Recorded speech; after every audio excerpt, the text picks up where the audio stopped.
Happy Sunday semua! Dalam edisi Voice of Pentecost kali ini, kita akan membahas mengenai paradigma kekudusan bagi generasi yang menyelesaikan amanat agung. Menjaga kekudusan kadang-kadang dianggap sebagai hal yang kuno, bahkan membebani. Benarkah demikian? Apa arti kekudusan yang sesungguhnya? Kekudusan adalah karakter dari Allah yang paling menonjol yang memiliki makna keterpisahan. Salah satu contoh ketika Adam dan Hawa sebagai manusia pertama jatuh di dalam dosa. Mereka harus keluar dari Taman Eden. Hal ini menunjukkan bahwa Allah yang kudus harus terpisah dari manusia yang tidak kudus. Dan juga terpisah dari segala sesuatu yang bertentangan dengan keseluruhan karakter Allah itu sendiri. Akan tetapi kekudusan Tuhan bukanlah hanya kekudusan yang memisahkan dan menghakimi segala yang tidak kudus, melainkan juga menjangkau manusia yang berdosa dan memberikan pengudusan bagi mereka. Maka dengan itu ada 3 paradigma kekudusan. Yang pertama, kekudusan itu indah dan didambakan. Kita dapat melihat bahwa seluruh ciptaannya sungguh sangat baik. Dan kata baik juga mencangkup segala pengertian seperti keindahan dan kedambaan. Dalam Mazmur 96 ayat 9 dikatakan, sujudlah menyembah kepada Tuhan dengan berhiaskan kekudusan. Kata berhiaskan kekudusan menunjukkan bahwa kekudusan adalah hal yang mulia dan indah di hadapan Allah. Kita sebagai manusia baru di dalam Kristus sudah seharusnya memandang semua hal yang berasal dari Tuhan adalah hal-hal yang kudus, hal yang baik, indah, menyenangkan, dan didambakan. Pola pikir bahwa hal-hal yang tidak kudus membawa kenikmatan seharusnya kita tanggalkan. Sebagai insan Pentakosta yang hidup bergantung kepada Roh Kudus setiap saat, sudah selayaknya kita mengalami kemenangan dari kedagingan. Yang kedua, kekudusan itu menular dan menyebar. Paradigma yang baru tentang kekudusan juga dinyatakan dalam kehidupan dan pelayanan Yesus. Dalam pelayanannya, Yesus sering digambarkan berada bersama dengan orang-orang yang najis menurut Taurat. Dalam Lukas 5 ayat 12-14 dikisahkan bagaimana Yesus berjumpa dengan seorang yang penuh kusta. Orang tersebut meminta kepada Yesus untuk menahirkannya, yang kemudian diresponi oleh Yesus dengan menjamahnya dan berkata, "Jadilah engkau tahir." Dan Alkitab mencatat bahwa orang tersebut menjadi tahir. Ketika Yesus menjamah orang yang sakit kusta yang najis menurut Taurat, Yesus tidaklah menjadi najis. Namun sebaliknya, kekudusan Yesus terimpartasi kepada orang yang sakit kusta itu dan mentahirkannya. Hal ini selayaknya memberikan paradigma baru dalam kita memandang kekudusan, yaitu kekudusan itu menular dan menyebar.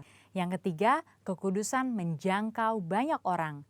Dengan pengurapan Roh Kudus, maka sudah seharusnya kita menjangkau orang lain dan menularkan kekudusan tersebut. Kekudusan bukan lagi hanya sekedar yang penting saya sendiri yang kudus. Dalam Imamat 19 ayat 2, pertama-tama Tuhan berkata, "Kuduslah kamu sebab aku Tuhan Allahmu kudus." Setelah itu mulai dari ayat 3 dan seterusnya, Tuhan memberikan serangkaian perintah kepada umat Israel untuk melakukan perintah seperti menghormati ayah dan ibu ataupun bertindak jujur. Hal-hal yang diminta Tuhan ini menunjukkan bahwa kekudusan bukan berdampak hanya untuk diri sendiri, tetapi juga berdampak secara horizontal, yaitu kekudusan menjangkau banyak orang. Terkait hal ini, gereja kita yang ada di Bandung memiliki kisah yang unik dalam perjalanan sejarahnya. Pada waktu itu tahun 1992, tidak ada lagi gedung pertemuan umum yang bersedia untuk menyewakan tempatnya secara permanen. Namun tiba-tiba ada satu tempat yang bersedia menyewakan tempatnya untuk ibadah dan dikontrak untuk waktu yang cukup lama. Tempat tersebut adalah Gedung Paramount yang adalah sebuah nightclub. Pada saat itu gembala sidang kita dihadapkan dengan keputusan yang sulit. Beliau pun teringat bahwa pada waktu sebelumnya dalam KKR di Batam, hal serupa juga terjadi. Pada waktu itu tidak ada tempat untuk melaksanakan KKR kecuali sebuah tempat karaoke. Akhirnya KKR tetap dilaksanakan di tempat karaoke tersebut disertai lawatan Tuhan yang luar biasa. Karena hadirat Tuhan tidak dibatasi oleh tempat atau apapun juga. Pada akhirnya gembala sidang kita menyetujui penggunaan Gedung Paramount untuk menjadi tempat ibadah minggu. Meskipun tempatnya aneh menurut manusia, tetapi hadirat Tuhan memenuhi tiap ruangan ibadah dan lawatannya pun terjadi setiap minggu. Banyak orang bertobat dan jiwa-jiwa bertambah hari demi hari. Wow! Kesimpulannya, Tuhan sedang memanggil kita untuk hidup dalam kekudusan guna menyelesaikan amanat agung. Dalam Wahyu 22 ayat 11 dikatakan, barang siapa yang berbuat jahat, biarlah ia terus berbuat jahat. Barang siapa yang kudus, biarlah ia terus menguduskan dirinya. Mari kita terus mengerjakan dan menjalani kehidupan kita, bergerak dan menularkan kekudusan kemanapun kita pergi untuk menuai banyak jiwa. Tuhan Yesus memberkati.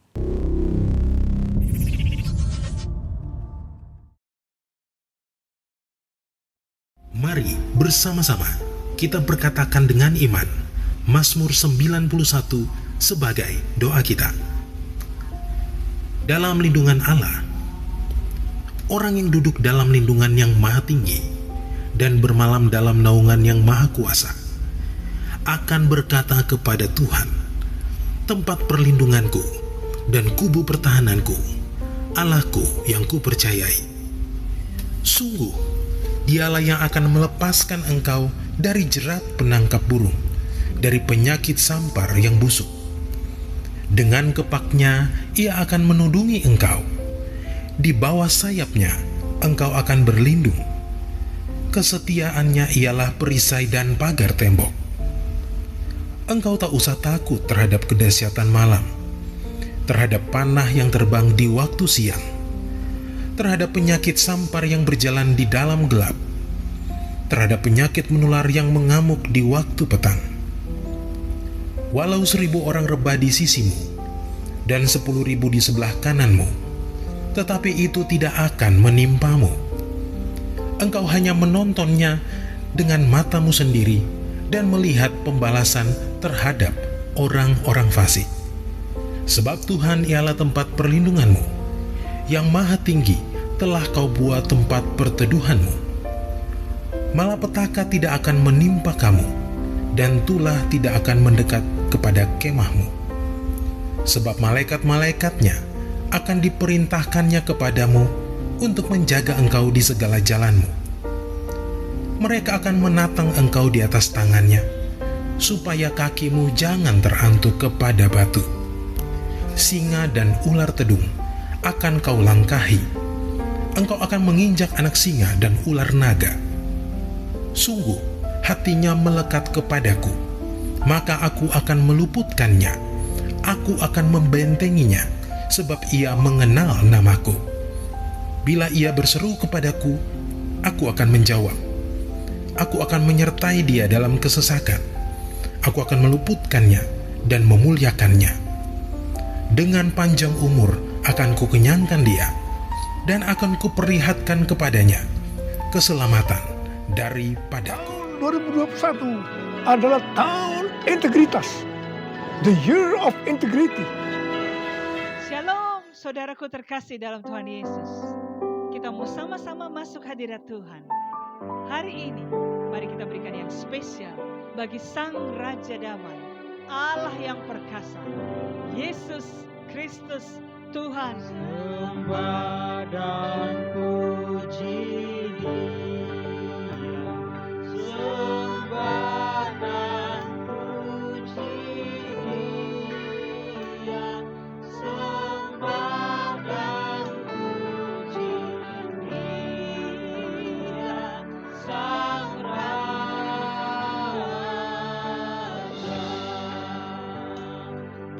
Sembah dan puji Dia,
Sama-sama bertepuk tangan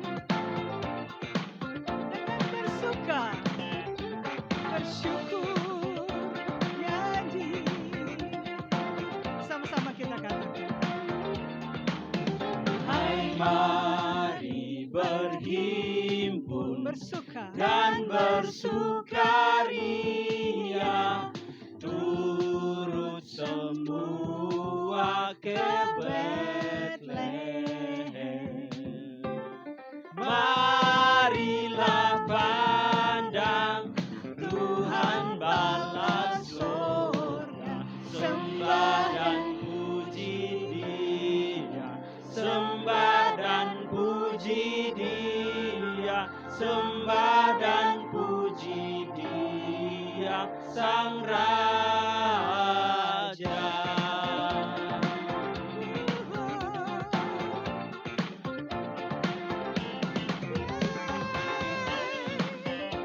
Dia Raja kita. Bernyanyilah kamu, tentara malaikat, turut bernyanyi manusia.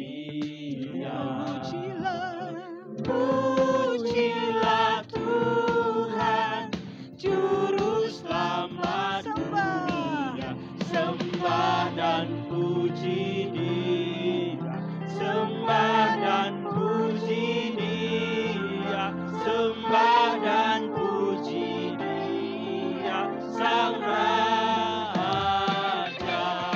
Kita rayakan kasih-Nya, dikaruniakan anaknya yang tunggal bagi semua yang percaya, supaya beroleh hidup yang kekal dan tidak binasa. Let's sing, oh come, let us adore. Oh, come, let us adore Him. Oh, come, let us adore Him. Oh, come, let us adore Him. Oh, Christ the Lord. Oh, come, let us adore Him. Oh, come, let us adore Him. Oh, come, let us adore Him. Christ the Lord. Yuk tepuk tangan bersama-sama saudara. Gerakkan kaki kiri dan ke kanan. Sebab Roh Kudus ada di sini bersama-sama dengan kita. Amin. Siap, mari bersama. Kami datang bawa pujian, bersama memuji-Mu Tuhan. Satukan suara dan nyanyikan sorak kemenangan. Boleh lambaikan tangan. Iya. Besar. Besar Tuhan, ditinggikan di atas segalanya.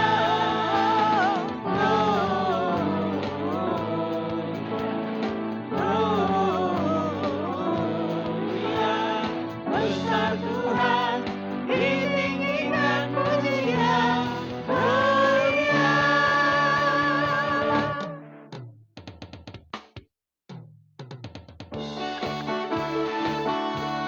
Mari kita bertepuk tangan. Memuji-muji nama Tuhan yang ajaib. Haleluya. Kami datang bawa pujian,